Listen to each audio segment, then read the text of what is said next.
Preparing students for college and career, teachers need to teach the importance of communicating and collaborating with other people's online contributions. Students will learn appropriate ways to interact with others in a global community through the practice of commenting and responding to solve problems and answering questions. Commenting practices. Absolutely, we need to be teaching these today. And there's many resources available online to help you. I went to the Thinkfinity Read, Write, Think site, and there is a lesson on teaching with blogs. Now there's another module that really goes into what is blogging and how to set one up and all that. I don't want to focus on the art of blogging.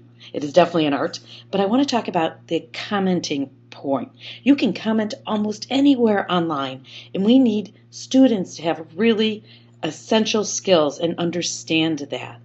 Biggest place out there for a blog is Blogger. What I wanted to do is just share some of the rules with commenting. First of all, always make sure you know what your school policy is and what does the acceptable use policy say about commenting, blogging, and interacting online. Make sure you know that before you go into a lesson on using blogs or starting a blog. Make sure you understand your district rules. Also, we need to help students stay on topic. That takes practice. They also want to make sure that they don't add spam and things like that. We want to make sure that they are respectful and polite. WordPress is another place that you can start blogging for free. And this one is really designed for the adult community, but it could be used in the classroom. I'll show you some other things too. We have to make sure to help our students watch their language online. And the one thing that we think they might know, but they don't know, is don't type in all caps. It's difficult to read, but it also sends the message that you're screaming at somebody. So we need to teach this.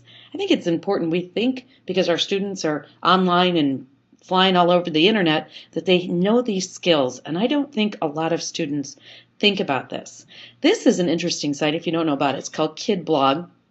And a teacher sets up the classroom, and students don't need email. They don't need anything else. So then there's no ads, so you can have a classroom blog set up. So it's definitely a safer place. And I bring you to KidBlog because if you do want to go down the road of blogging, the teacher gets to moderate all the comments that are on the blog. So nothing gets posted till it goes through the teacher. So that's really important. But we've got to teach this art of commenting because more and more our students, as they're going into college and careers, will be expected to take classes online. And with that expectation that they will be commenting, discussing, they need to know how to do it. So we have to let them practice how to do it. I just want to show you a couple of examples, and this is just one I captured by going to Google and putting in examples of blogs, and this one I was able to just pull up so you can get a sense of that. Here's another one, and again, in almost all the sites, this is one built on EduBlogs. You can see in the upper left-hand corner. EduBlogs is a great place to go ahead and start your blog if you want to, but again, most blogging sites allow the teacher to be the moderator, if you want to call it that. But it's so nothing gets published that doesn't go through the teacher. Now, here's EduBlogs. This is a list of some of the blog sites. So if you're kind of thinking, I'm not sure if I want to do this, you can go and look at some of the examples. There's everything here from pre-K all the way up through high school blogs. So EduBlogger is a nice one, and I added the link on there. So edublogger.com, and just look for that. Now, what a lot of people don't realize is when they comment on Twitter, for example, you think it's out just on Twitter. Well, a lot of websites also publish it on their site. And so this one, that's exactly what this is. This is the flow, the Twitter flow from KidBlog. And so just helping students understand that just because, let's say, they posted over on YouTube, that's a huge part of YouTube. A lot of people don't realize is that the commenting back and forth. Of course, everybody looks at their page views, how many people have seen their video, but it's also the commenting. We've got to teach it explicitly that they know how to comment and how to interact online. That's really essential. We have to practice. And writing, there's all different types of writing. There is formal writing, like my books, and there's tweeting writing, and there's text language writing. Well, this one is called Historical Tweets. I love this website. There's books, there's calendars. They'll take your tweets and put them on t-shirts and things like that. But it's a way to practice, and it's kind of just a fun way and a different type of writing. So this is right off their website.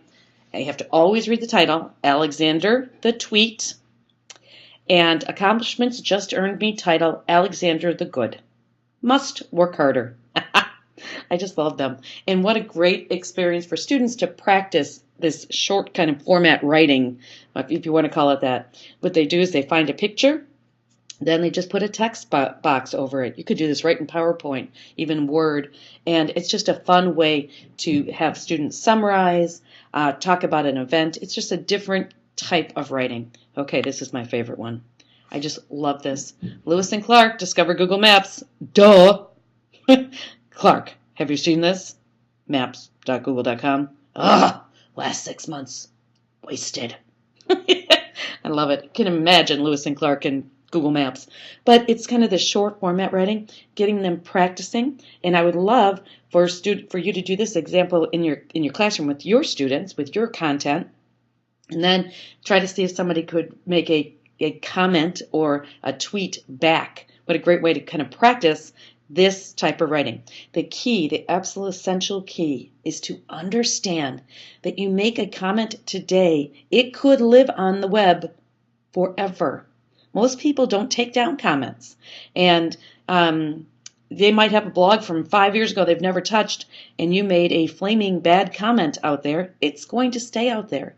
And so really helping students understand this, that their digital footprint is really important to protect. So we have to teach it. We have to model it. Good behavior. Also, spelling and grammar. Make sure that what you put online is what you want your name attached to. That's the key. This commenting, we just expect because they're all online, they know what to do. They don't. We have to teach commenting practices. Thanks.